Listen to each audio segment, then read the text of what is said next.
This is a prime example of what happens when government bullshits its people to try to give them a false sense of security instead of telling the people exactly what's going on and then giving the people a chance to make their opinions known and to react.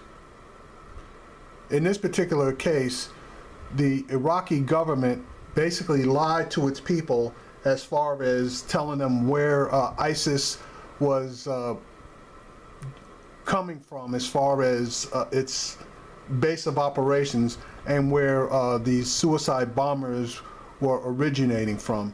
And we've come to find out that instead of Fallujah, the bombers and terrorists were basically coming from exactly the opposite direction.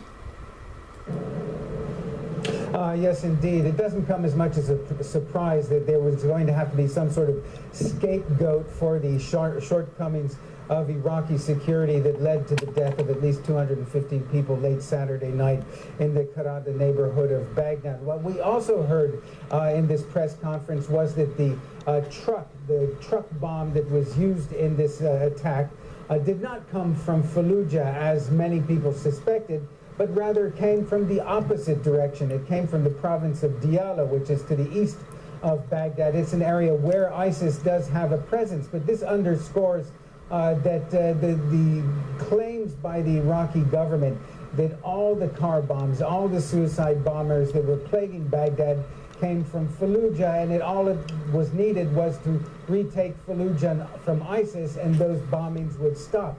Fallujah has been retaken, and now they discover that the bomb came not from the west, but from the east. Now, overnight, Iraqi authorities executed 5 ISIS members. Their execution was accelerated as part of the government's response to the bombing. They say they have 3,000 people on death row, many of them ISIS members that they'd like to execute, but a new law has to be passed to accelerate or facilitate that.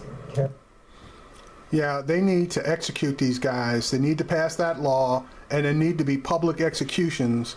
And I'm not for killing families, women and children, etc., unless they're actually ISIS. But I'm for having the families stand out there and watch these assholes get executed.